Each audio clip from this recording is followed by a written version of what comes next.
palabra, Señor, haya cabida en cada uno de nosotros. Que nos permita, Señor, tener esas vidas transformadas en cada uno de nosotros. Gracias por cada persona aquí, Señor, que está conectada. Gracias, Señor, por las personas que pueden ver el video. Y Dios mío, que tu palabra sea viva y eficaz en cada uno de nosotros. En el nombre de Jesús oramos. Amén. Estamos en nuestro estudio de la primera carta de Juan. Aunque no lo crean, ya es la octava clase y a mí se me ha pasado rápido, pero espero que cada uno de ustedes haya aprendido. Estamos ya en el capítulo 2 de la primera carta de Juan. Por favor, abra su Biblia y leamos los versos 12 al 14. Repito, versículos 12 al 14 de la primera carta de Juan, capítulo 2. Dice así, versículo 12: Hijitos, les escribo porque sus pecados han sido perdonados por obra de Jesucristo. Padres, les escribo porque conocen al que siempre ha existido. Jóvenes, les escribo porque han vencido al maligno. Hijos, les escribo porque conocen al Padre. Padres, les escribo porque conocen al que siempre ha existido. Jóvenes, les escribo porque son fuertes. El mensaje de Dios vive en ustedes y han vencido al maligno. Estamos estudiando la primera carta de Juan y habíamos dicho que Juan está escribiendo la carta no para una iglesia puntual, sino más bien para todas las iglesias que en aquel entonces estaban en las diferentes ciudades, sobre todo de la Asia Menor. Estamos hablando a Corinto, a Éfeso, a Gálatas, a Filipenses. Y Juan les escribe esta carta y también tiene como propósito poderles asegurar en la fe. Entonces Juan les está diciendo, cuando una persona dice ser cristiana, tiene unas características. No nos engañemos. Y nosotros veíamos en el capítulo 1 que dice Juan que el que es cristiano o el que es hijo de Dios, el que es nacido de Dios, no anda en tinieblas, sino anda en la luz. Habíamos dicho que el que es nacido de Dios vive como Jesús vivió aquí en la tierra.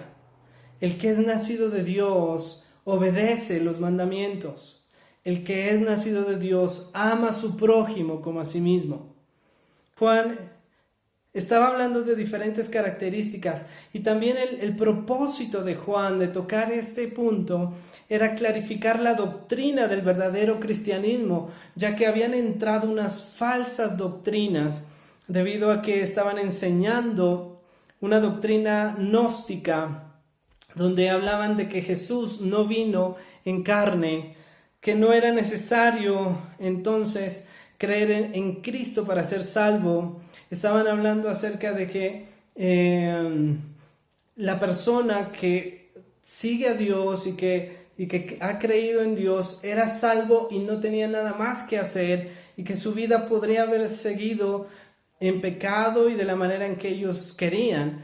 Y Juan entonces empieza a clarificar todas esas doctrinas y empieza a decir, no, el que es cristiano de palabra también lo es con hechos, con demostraciones, ¿ok? Entonces, entendiendo ese propósito por el cual Juan estaba escribiendo esta carta, luego empieza del versículo 12, lo que acabamos de leer, pareciese que hace un paréntesis a todas las características del verdadero cristiano y empieza a dar unos consejos de ánimo para que los cristianos se guarden animados, para que no se entristezcan y para que cojan fuerzas. Entonces Juan les habla a dos grupos de personas. Muchos tal vez habríamos creído que cuando habla hijitos, padres, jóvenes, está hablando de personas que se diferencian por edad. Pero realmente cuando nosotros estudiamos a los eruditos de las escrituras y a los teólogos, parece ser que lo que está hablando Juan es según la madurez espiritual. A los recién nacidos, a los que comienzan en el camino en Cristo, los llama hijitos. Luego a los mismos les llama jóvenes y a los ya maduros en la fe los llama padres. Entonces, generalmente todos los estudiadores hablan al respecto de este pasaje de la madurez espiritual. Entonces, entendiendo esto, nosotros vamos a analizar cada consejo que Juan les está dando a los bebés en Cristo, a los jóvenes en Cristo, a los ya maduros en Cristo. ¿Ok? Si usted está tomando apuntes, entonces analicemos la primera parte y en el versículo 12 dice: hijitos, les escribo porque sus pecados han sido perdonados por obra de Jesucristo.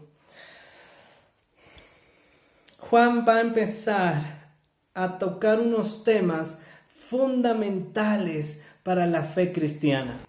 Así que, en primer lugar, estamos hablando de que vuestros pecados os han sido perdonados. Note el verbo, por favor, y el verbo han sido perdonados está en pasado. Así que no está diciendo Juan, y sus pecados van a ser perdonados, que esto va a suceder en el futuro. No, todo lo contrario, está diciendo: hijitos, sus pecados han sido perdonados. Cuando habla Juan al respecto de que ya son perdonados, lo que está diciendo es que Cristo ya pagó en la cruz del Calvario por nuestros pecados. Y esto no es cualquier cosa, no es algo simple.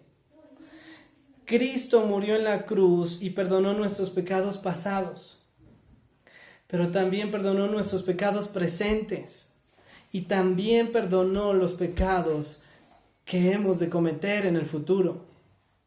Y eso tal vez es un poco difícil de entender, porque nuestra manera de vivir es el cronos, ¿verdad? Nosotros estábamos en el año 2020, en el 2020. Pero Dios existe en una eternidad. Él es el alfa y el omega y para Él no hay límite de tiempo. Cuando Cristo vino a la cruz del Calvario, Él murió y pagó todos los pecados, pasados, presentes y futuros. Él ya hizo el pago por adelantado por nuestros pecados. Ahora bien, cuando yo, por medio de la fe, creo en la obra gloriosa de Cristo, eso que Cristo pagó se me imputa a mí. Entonces, cuando yo creo en Jesucristo, la deuda que yo tenía por mi pecado queda saldada. Mientras cuando yo no creo en el Señor Jesucristo, lamentablemente, hay una deuda que yo tengo que cancelar. Y Romanos dice que la paga del pecado es muerte. Así que hay una separación entre Dios y mi persona a causa del pecado. Pero cuando yo entiendo entonces que la obra gloriosa de Cristo cubre multitud de pecados y que por la sangre de Cristo yo he sido limpio de todos mis pecados, entonces, por medio de la fe, como dice Efesios capítulo 2, versículo 8, dice: porque por gracia vosotros sois salvos por medio de la fe.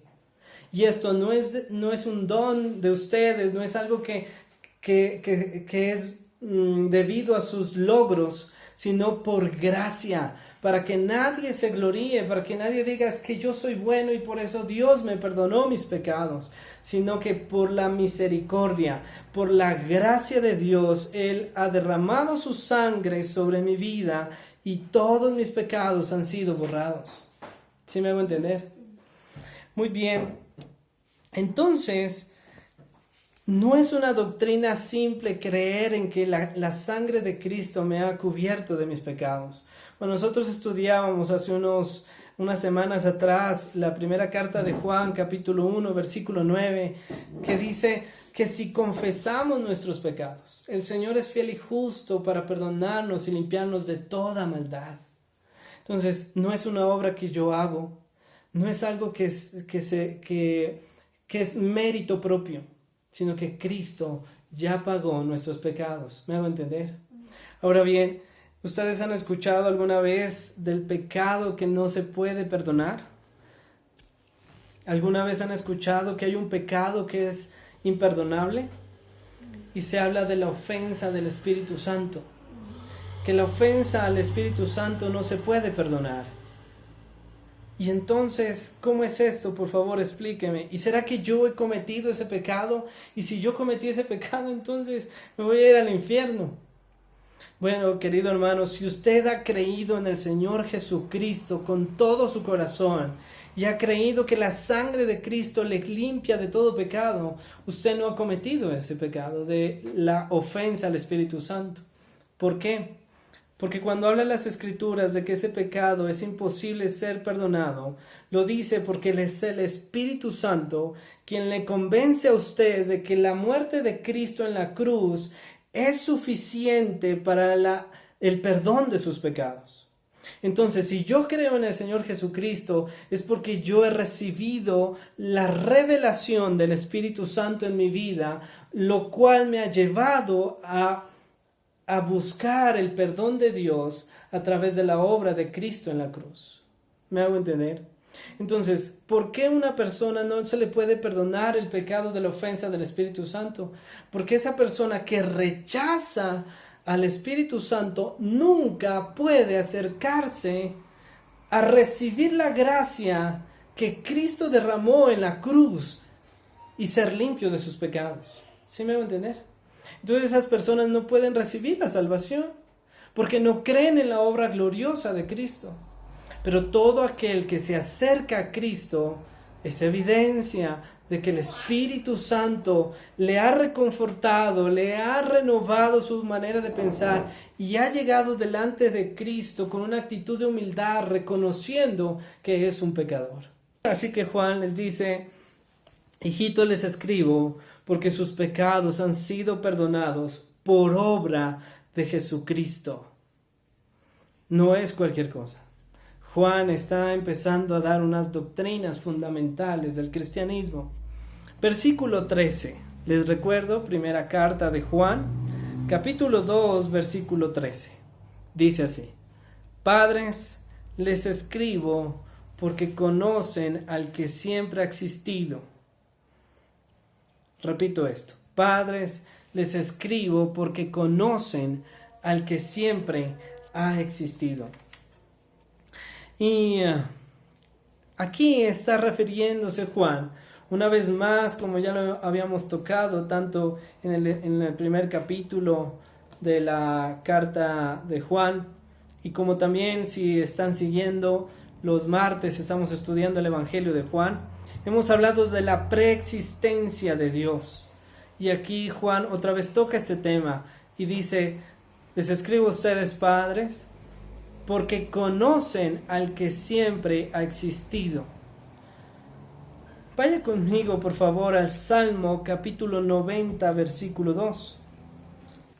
Y vamos a ver cómo la palabra de Dios es tan clara al hablar de la preexistencia de Dios.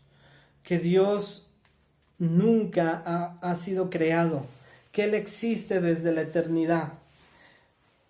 Salmo 92 dice: antes que naciesen los montes y formases la tierra y el mundo, desde el siglo y hasta el siglo, tú eres Dios. Salmo 106, 48 dice así: bendito Jehová, Dios de Israel, desde la eternidad y hasta la eternidad. Y diga todo el pueblo: amén, aleluya. Vamos a Isaías 43, 13. Isaías 43, 13.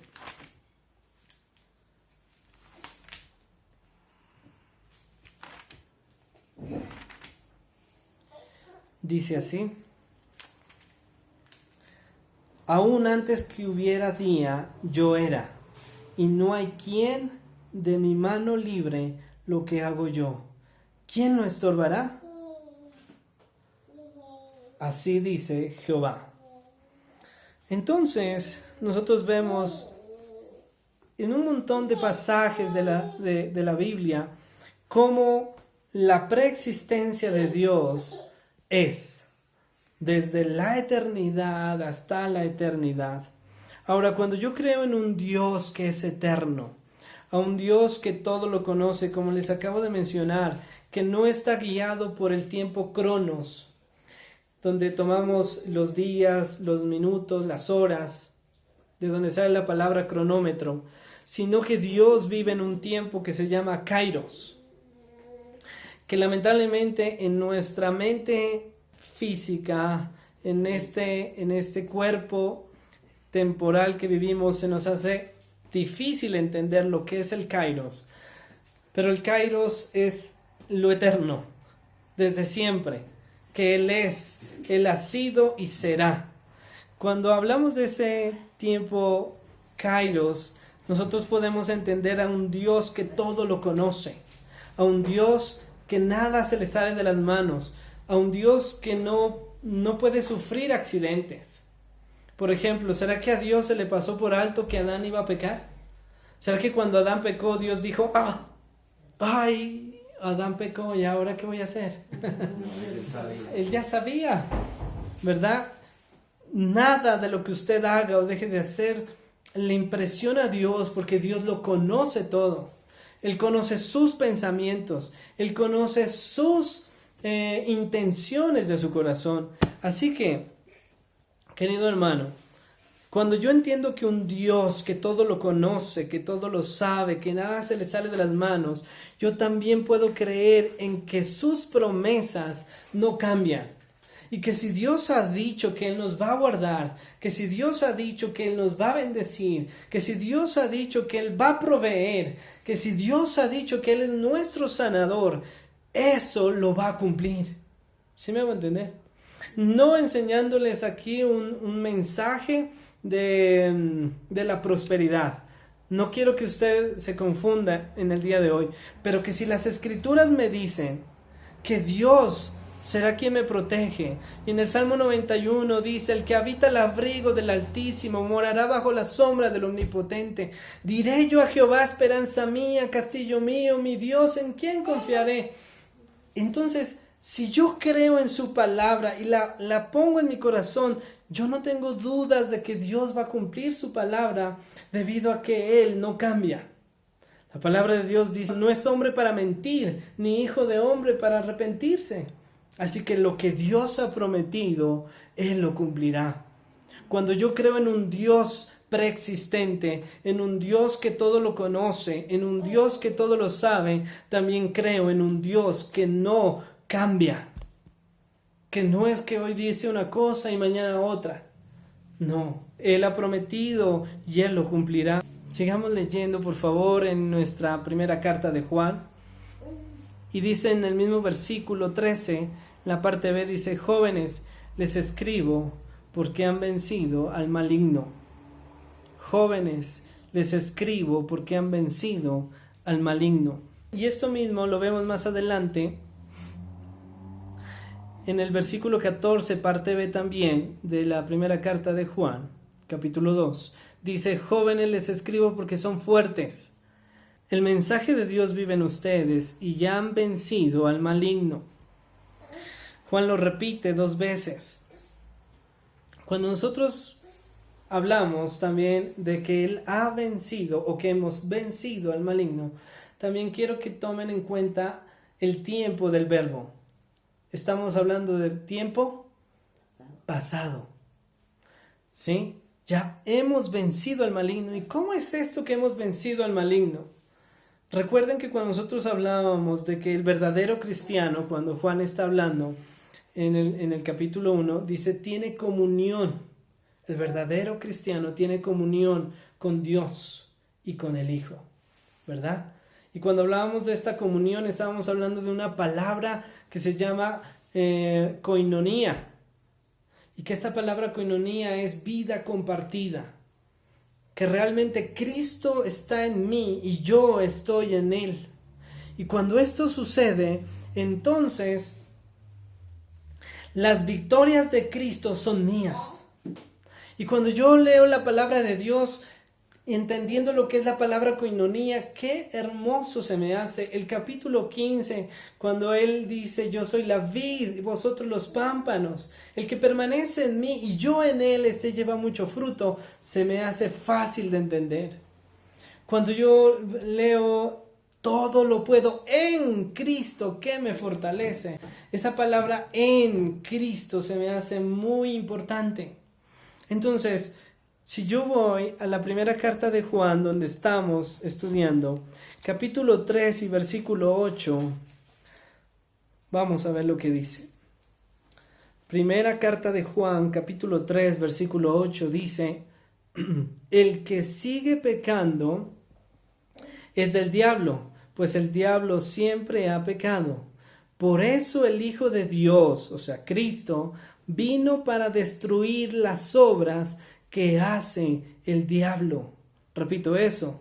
El Hijo de Dios vino para destruir las obras que hace el diablo. Jesús venció y vino a destruir las obras del enemigo. Y si yo estoy en Cristo, lo que Él ha hecho, la victoria que ha conseguido, se vuelve mi victoria. Amén. Vamos a Colosenses, por favor, la carta de Pablo a la iglesia de Colosas.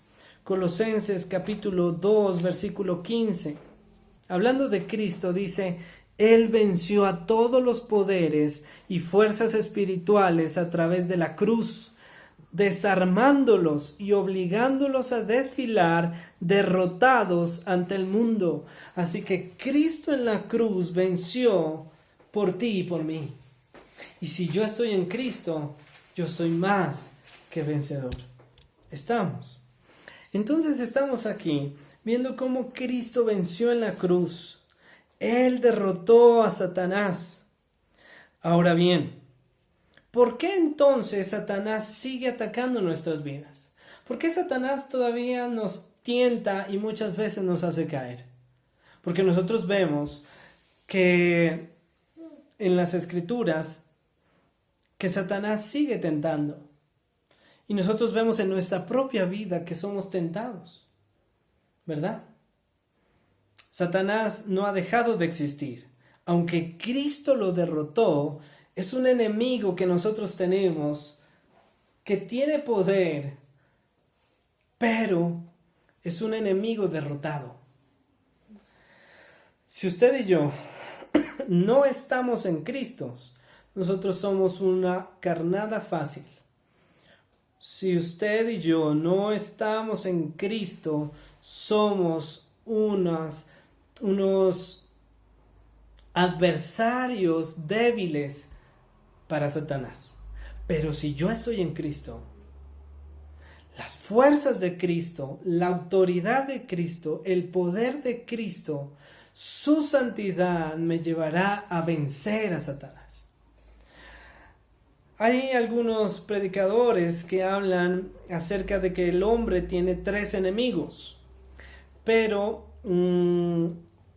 creo que no es así. Más bien creo que es una mala interpretación de lo que realmente nosotros como cristianos tenemos como enemigo.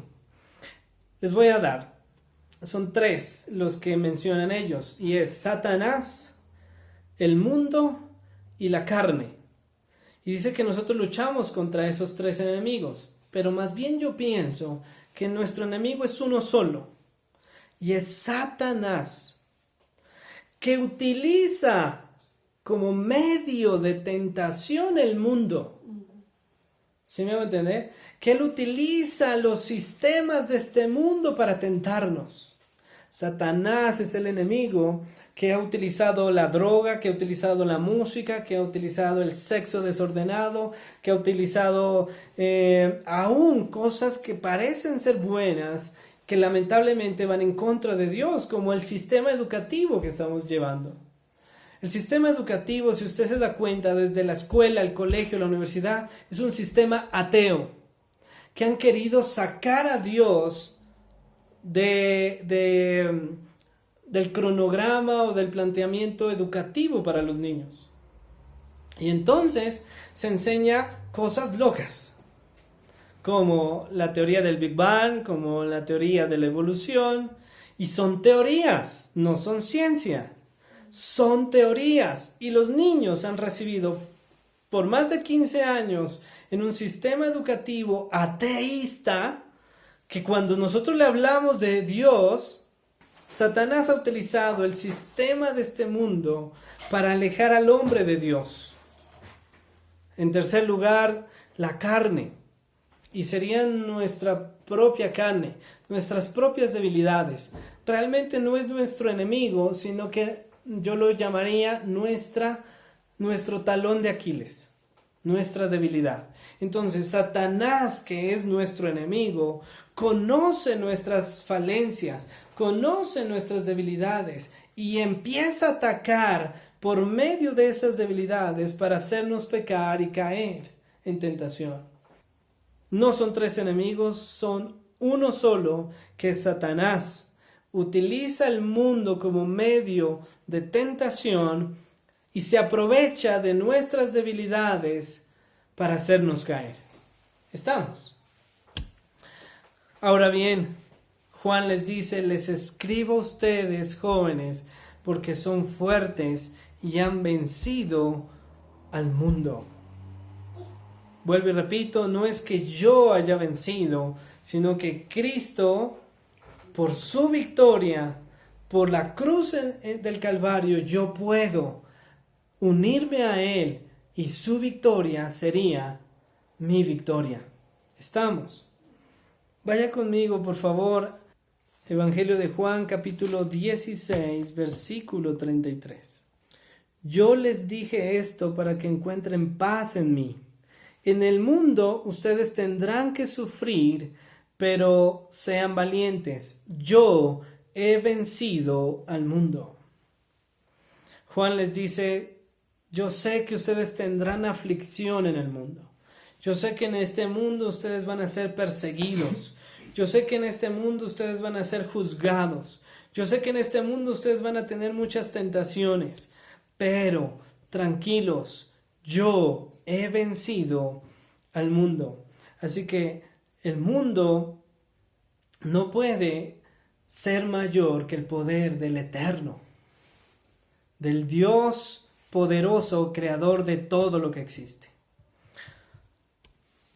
En este versículo de Primera de Juan, donde estamos como guía, Primera de Juan capítulo 2, en el versículo 14, dice, jóvenes les escribo porque son fuertes y el mensaje de Dios vive en ustedes y han vencido al maligno.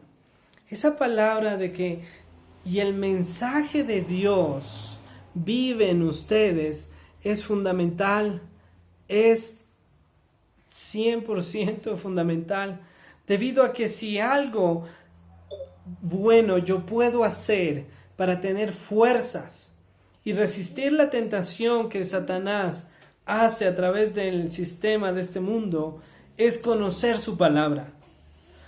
¿Recuerdan ustedes la tentación de Jesús? Cuando Satanás viene a tentar a Jesús, en primer lugar le muestra una piedra y le dice, convierte esta piedra en pan, ¿verdad? ¿Qué le respondió Jesús? Escrito está.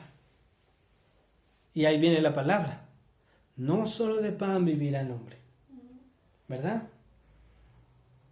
Cuando lo lleva a mostrar todos los reinos de este mundo, y le dice, todo esto te daré si postrado me adorares. ¿Qué le responde Jesús? Escrito está. Solo a tu Dios adorarás y solo a Él servirás.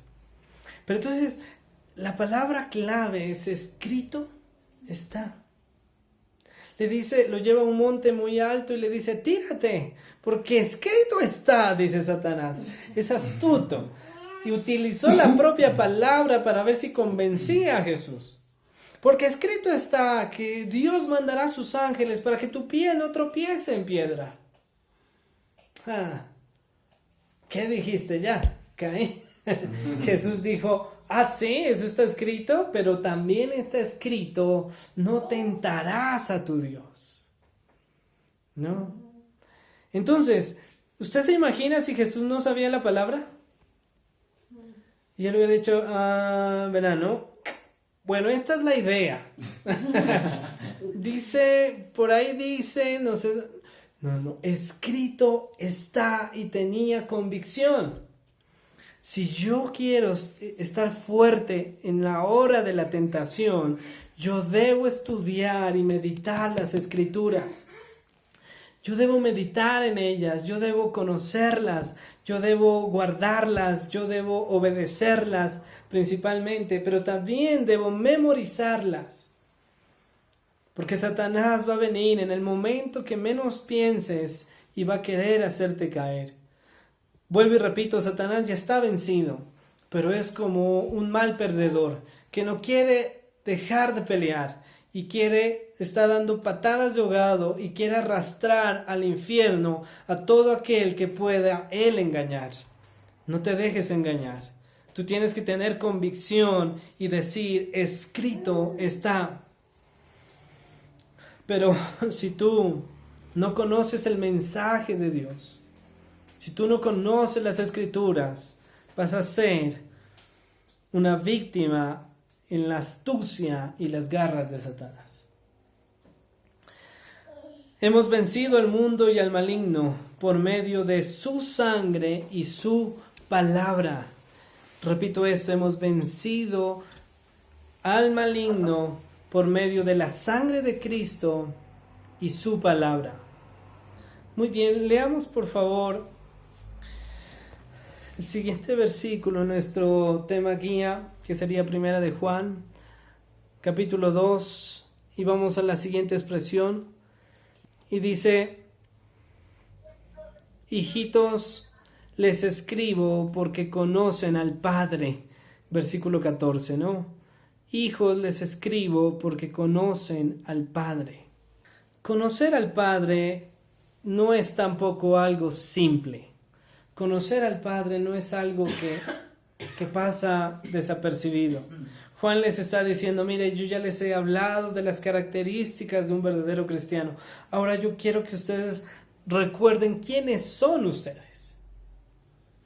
Y les escribo porque ustedes han vencido al maligno. Les escribo porque sus pecados han sido perdonados. Les escribo porque ustedes conocen al Padre. Y conocer al Padre implica muchas cosas. Conocer al Padre, en primer lugar, es ser reconocido como hijo. Es que tú y yo ya no somos ajenos a Dios.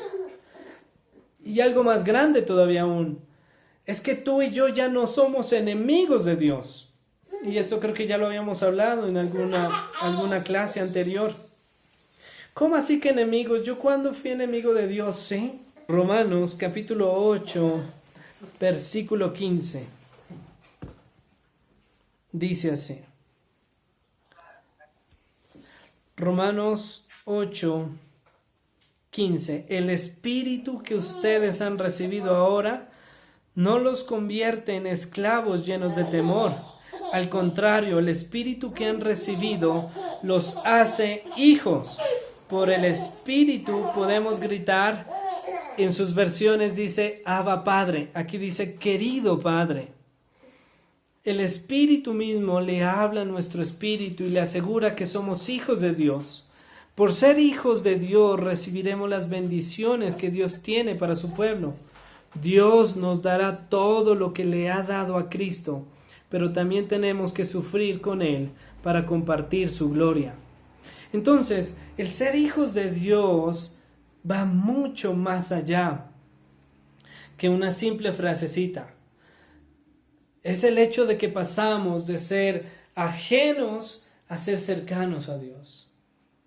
Cuando en la casa hay un empleado y hay un hijo, ¿qué privilegios tiene el uno y el otro? Varían, ¿verdad?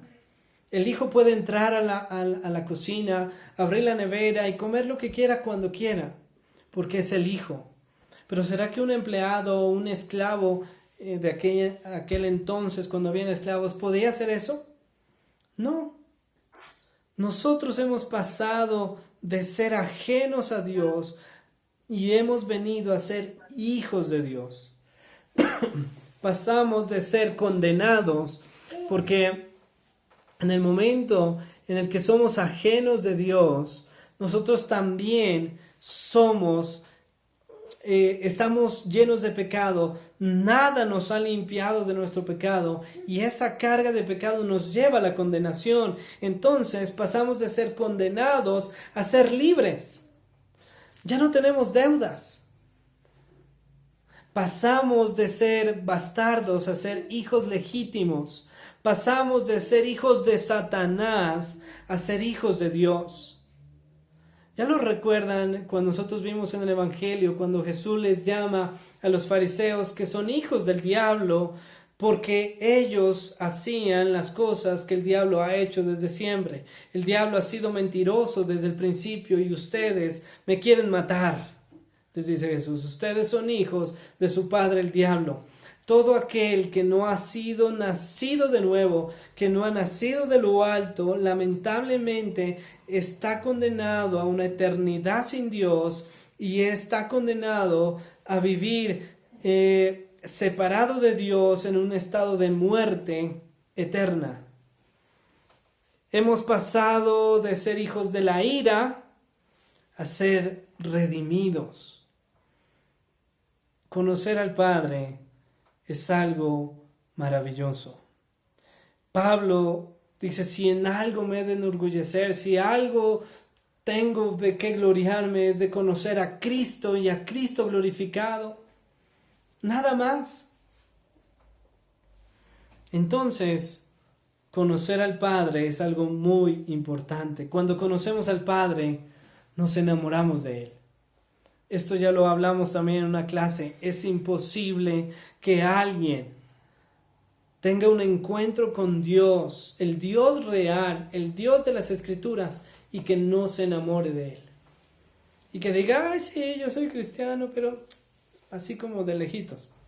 No, el que conoce a Dios se enamora totalmente de Él.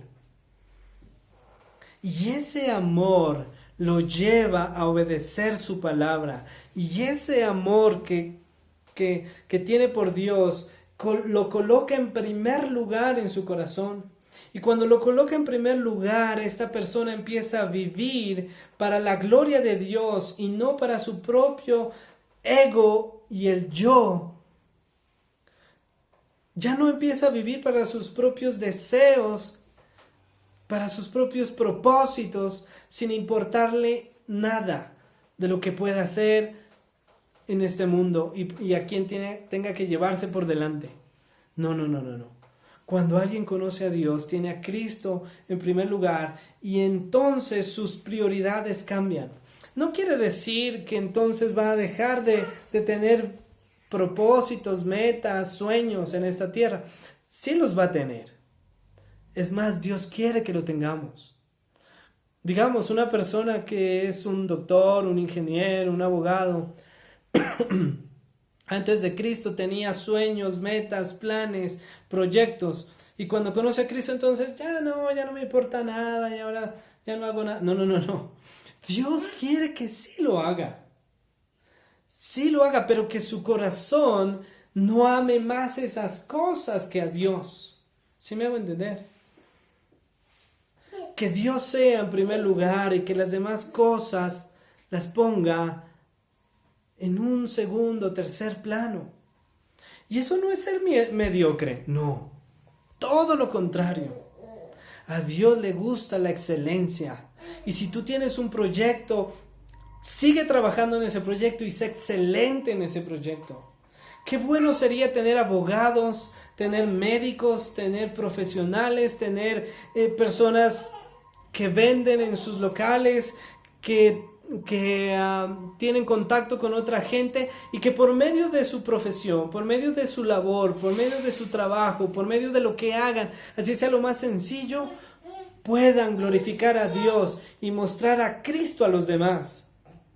Que si alguien está lavando un baño, yo que sé, en algún lugar porque es su trabajo, lo haga tan bien que la gente diga, se nota cuando esa persona viene a trabajar. ¡Qué bien que trabaja! ¿Quién es? Y digan, es que es fulanito. ¿Y qué tiene él de especial? Él es muy espiritual. Él cree en Dios. ¡Qué chévere! ¿Sí me va a entender? Y uno de los ejemplos aquí en las Escrituras es José. Creo que hemos hablado de él anteriormente. José en toda labor fue mejor que todos. José, vendido por sus hermanos porque le tenían envidia, ¿verdad? A una casa de un hombre llamado Potifar, y siendo esclavo de Potifar era bueno.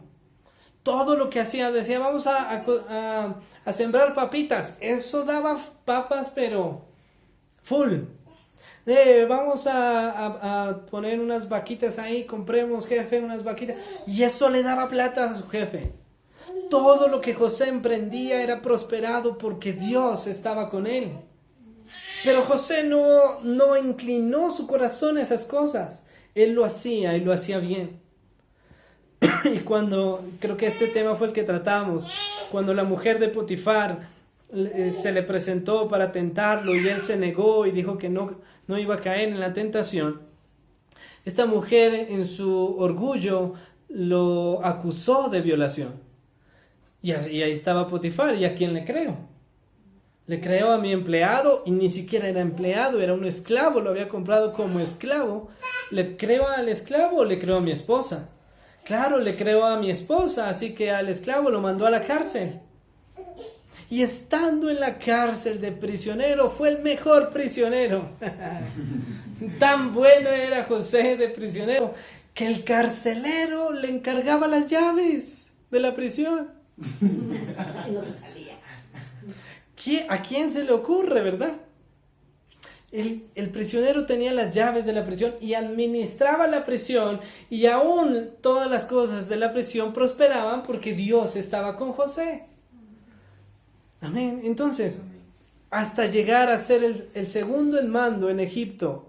Cuando estamos hablando de Egipto, estamos hablando del poder del imperio de ese entonces. Es como decir, después del presidente de Estados Unidos hay una persona en mando. El vicepresidente. Así fue José, y administró todo Egipto. Y en la época de escasez, 7 años de abundancia y 7 años de escasez, José fue quien administró todos los alimentos para que la gente no muriera. Así que Dios desea que usted sea bueno en lo que hace, pero en lo que usted hace, glorifique a Dios. No sea para su propia gloria y no sea mi proyecto, mi imagen. Es que yo soy el que tengo que sobresalir. No, es Dios el que tiene que ser glorificado por medio de la excelencia suya. ¿Sí me va a entender?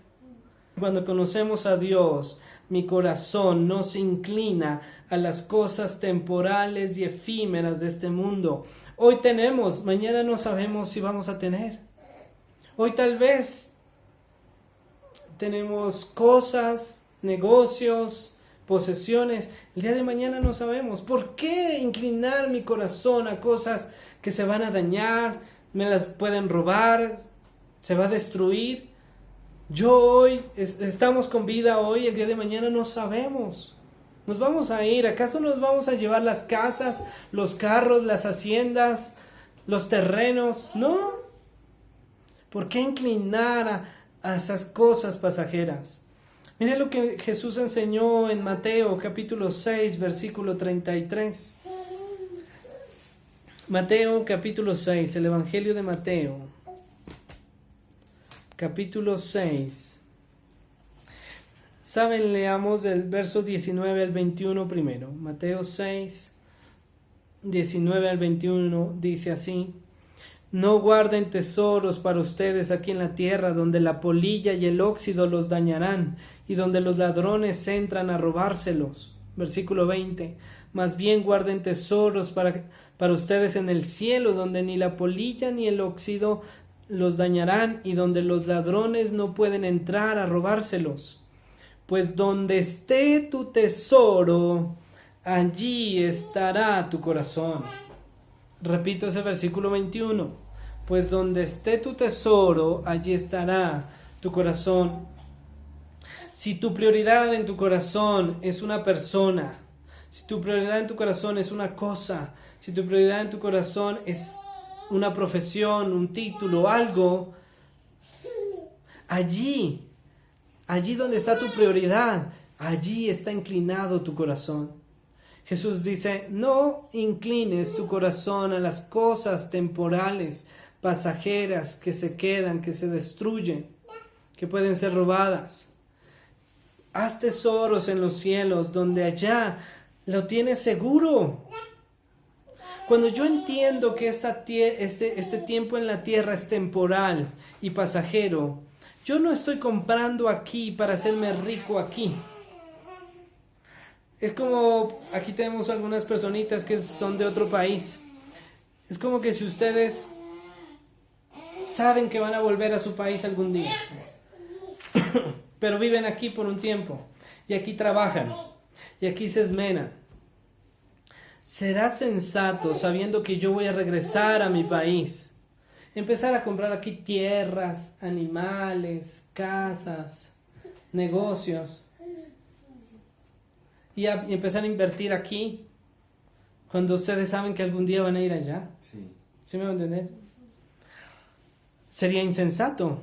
Si yo sé que voy a ir al cielo, que si mi eternidad está en el cielo, ¿por qué voy a hacer tesoros aquí en la tierra que los voy a dejar? Empiezo a hacer tesoros en el cielo, porque sé que allá voy a pasar mi eternidad.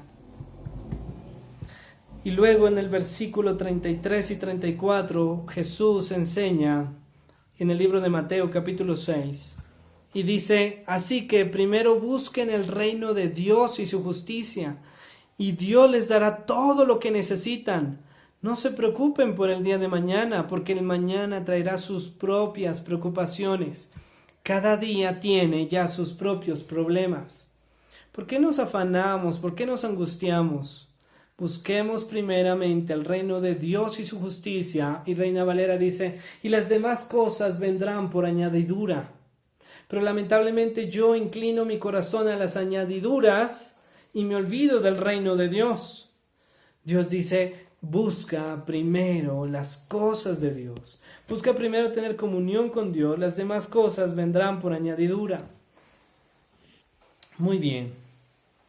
Dios desea que le busquemos, que le amemos y le obedezcamos por amor, no por temor, no por miedo.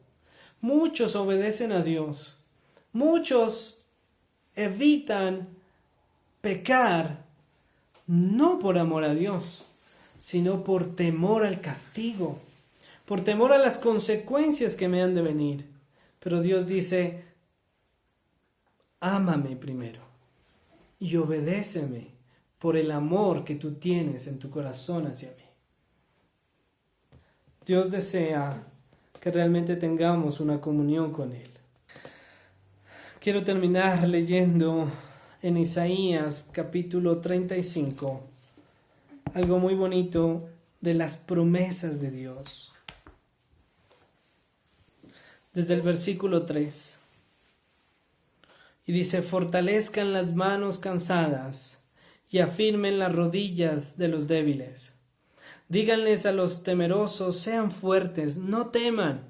Aquí está su Dios. Ya viene la compensación, la retribución de Dios. Él vendrá a rescatarlos. Entonces los ciegos verán y los sordos oirán. Los cojos saltarán como venados y los mudos cantarán de alegría. Porque brotará agua en la tierra seca y manantiales en el desierto. La arena ardiente se convertirá en un lago, en un manantial de agua pura, y la tierra seca en fuentes de agua viva. La guarida de descanso para chacales se convertirá en juncos y cañas. No será transitada por gente impura, sino por aquellos que siguen el camino de la santidad. Queridos hermanos, Dios es un Dios eterno, soberano y poderoso. Él ha prometido, Él lo cumplirá. Sus promesas son verdaderas. Sus promesas son en Él sí y en el amén. Dejando el pasado, nuestros errores, nuestras fallas, confiemos en nuestro Dios y entendamos que nuestros pecados han sido perdonados, que Cristo venció en la cruz, pagó el precio de nuestros pecados, que Satanás no tiene poder sobre los hijos de Dios y que Dios ha prometido bendecirnos, convertir un desierto en manantiales, que Dios ha prometido guardarnos del maligno, que Dios nos ha prometido que Él nos va a bendecir. Ahora bien, recuerden que todas estas bendiciones son para los hijos de Dios. Mi pregunta es, ¿realmente hemos nacido de nuevo? ¿Realmente somos hijos de Dios? Y cuando usted y yo somos hijos de Dios, la maravillosa presencia de Dios en nuestros corazones, su gracia, su misericordia, su resplendor, su santidad es tan hermosa que usted no va a buscar el privilegio de las bendiciones de Dios. Son ciertas. Acabamos de leer, son ciertas. Dios no miente. Pero es tanta la hermosura de Dios que aún las bendiciones de Dios van a pasar a un segundo plano. Porque la hermosura de Dios va a saciar su corazón de amor. Amén. Oremos. Amado Dios, te damos gracias por este tiempo que hemos compartido. Gracias por tus cuidados. Gracias, Señor, porque hasta el día de hoy tú, Señor, has velado por nosotros.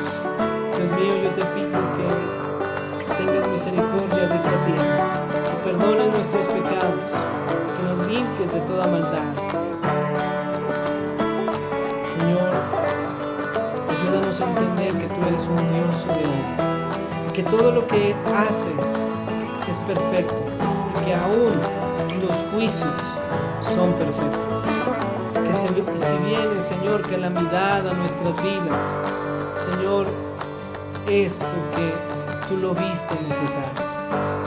Danos sabiduría para entender, danos paciencia para entender. Yo te entrego la vida, Señor, de cada personita que hoy ha escuchado este mensaje. Ayúdanos, Señor, a tener claras estas doctrinas importantes. Ayúdanos a tener claro que tú pagaste el precio de nuestros pecados y hemos sido perdonados. Ayúdanos a entender que tú has vencido en la cruz y que el diablo, que Satanás, que nuestro adversario ya ha sido derrotado. Ayúdanos a entender que conocerte a ti es lo mejor. Que haberte conocido es haber pasado de ser ajenos a ser hijos tuyos tan cercanos que podemos decir Abba Padre, Papito lindo. Dios mío, gracias porque no merecíamos tanto amor, porque no merecíamos tu perdón, porque siendo nosotros pecadores, tú nos has perdonado y has dado tu vida en esa cruz gloriosa del Calvario para que hoy tengamos vida y vida eterna. Dios mío, gracias por tu misericordia y tu perdón. Señor, yo te entrego este tiempo que hemos compartido. Te ruego, Señor, que lo que hoy hemos aprendido quede grabado en nuestras mentes, pero también en nuestros corazones, y lo podamos poner por obra. Gracias, Señor. Oramos en el nombre de Cristo Jesús. Amén. Y amén.